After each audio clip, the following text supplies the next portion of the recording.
নমস্কার বন্ধুরা, কেমন আছেন? আপনাদের সঙ্গে আবার ইউটিউব চ্যানেলে চলে এলাম। আমি চন্দন। হ্যাঁ, আমার ইউটিউব চ্যানেলে আপনারা জানেন যে একটি সিরিজ চলছে পুণ্যতীর্থ পানিহাটি। পানিহাটিতে ছড়িয়ে ছিটিয়ে আছে নানান ঐতিহ্য। পানিহাটিতে এসেছেন অনেক মহাপুরুষ এবং প্রচুর প্রাচীন মন্দির, তার ইতিহাস সব মিলেমিশে কিন্তু রীতিমতো পুণ্যতীর্থ পানিহাটি।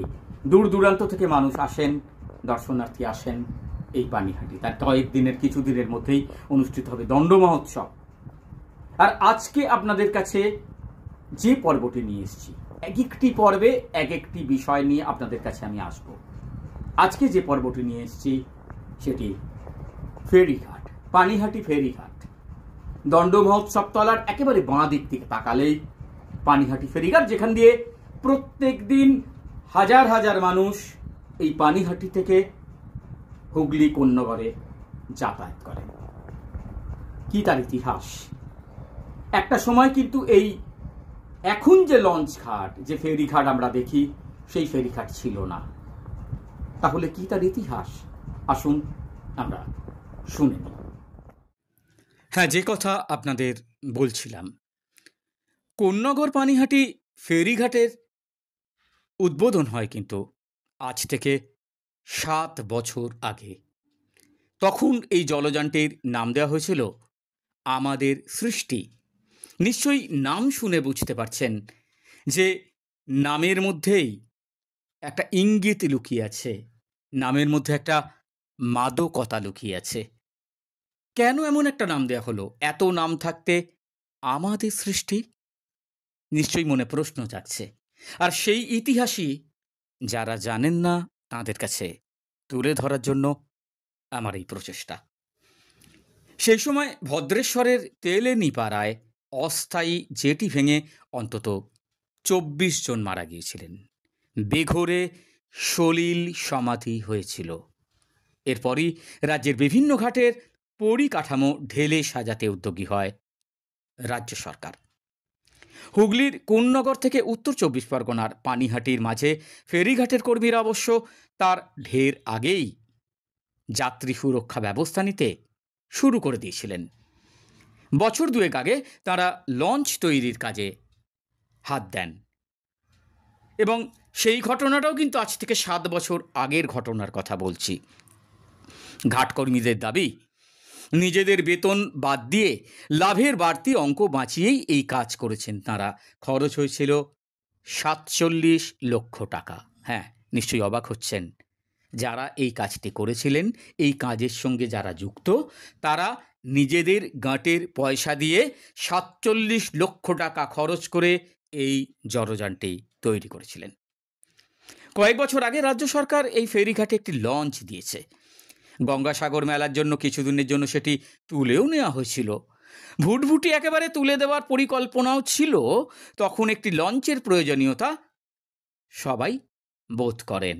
সেই ভাবনা থেকেই এই উদ্যোগ। লঞ্চটিতে 100 যাত্রী উঠতে পারেন। যাত্রী ও কর্মীদের জন্য পৃথক শৌচাগার রয়েছে, কর্মীদের কেবিন রয়েছে। বছর কয়েক আগে রাজ্য সরকারের তরফে একটি ভেসেলও দেওয়া হয়েছে এই ফেরিঘাটে।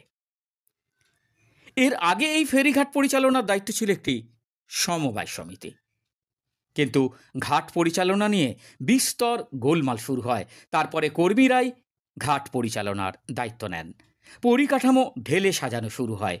ফেরিঘাট নো স্মোকিং জোন করা হয়, সিসি ক্যামেরা বসানো হয়, ঘাটকর্মীদের ইউনিফর্ম রয়েছে, প্রতিবন্ধী এবং বয়স্ক যাত্রীদের জন্য রয়েছে হুইল চেয়ার। পুরসভার তরফে পানীয় জলের ব্যবস্থা, সুলভ শৌচাগার তৈরি করে দেওয়া সব কিছুই হয়েছে। তারপরই ঘাটকর্মীদের প্রচেষ্টায় জলে নামে নতুন লঞ্চ। তিল তিল করে শারীরিক পরিশ্রমে, অক্লান্ত প্রচেষ্টায় এবং নিষ্ঠা ভরে তাঁরা তৈরি করেন পানিহাটি ফেরিঘাটের এই জলযানটি। এই উদ্যোগকে সাধুবাদ জানিয়েছেন যাত্রীরা। তবে একটাই ছন্দপতন, লাইফ জ্যাকেট ছাড়াই কিন্তু পারাপার করেন এখানকার যাত্রীরা। তবু সব মিলিয়ে পানিহাটি ফেরিঘাট দিয়ে যারা যাতায়াত করেন, এটুকু হলফ করে বলা যায় যে যথেষ্ট নিরাপদের সঙ্গে তারা এই ফেরিঘাট থেকে দিনরাত বিভিন্ন সময়ে, বিভিন্ন অনুষ্ঠানের সময়ও নির্বিঘ্নে এই পানিহাটি ফেরিঘাট থেকে কোন্নগর ফেরিঘাটে পারাপার করেন।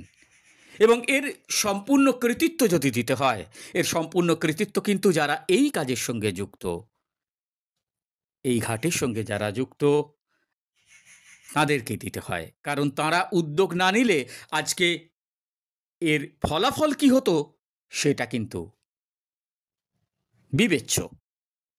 তাই তাদের সেই উদ্যোগকে সাধুবাদ জানিয়ে আমি মনে করি যে আগামী দিনে পানিহাটি ফেরিঘাট তার নিজস্ব ইতিহাস, নিজস্ব ঐতিহ্য নিয়ে আরও অনেক বড় হবে, আরও বড়ভাবে পথ চলবে, মানুষকে আরও নিরাপদে পৌঁছে দেবে পানিহাটির গঙ্গার এপার থেকে ওপারে কোন্নগরে। মানুষ নিরাপদে পারাপার করবেন, কোনোই অসুবিধা হবে না কারো। এবং আগামী দিনে সবার প্রচেষ্টায় পানিহাটি ফেরিঘাট আরও মানুষের কাছে পরিচিত হয়ে উঠবে, এই আশা নিয়ে এখানেই শেষ করছি। এখন এই পর্যন্তই।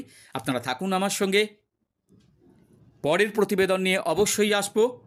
তার আগে অনুরোধ থাকবে আমার এই চ্যানেলটি সাবস্ক্রাইব করার। এতক্ষণ আপনাদের দেখালাম পানিহাটি ফেরিঘাটের ইতিহাস। এর পরের পর্বে আবার নতুন কিছু নিয়ে আপনাদের সামনে হাজির হব। আর এই প্রতিবেদনটি যদি আপনাদের ভালো লাগে, অনুরোধ থাকলো আমার ইউটিউব চ্যানেলটি সাবস্ক্রাইব করার জন্য, আপনাদের কমেন্টসের জন্য, মতামত জানানোর জন্য এবং পারলে শেয়ার করার জন্য। এখন এই পর্যন্তই। আপনারা থাকুন আমার সঙ্গে, ফের দেখা হবে। ভালো থাকুন, সুস্থ থাকুন।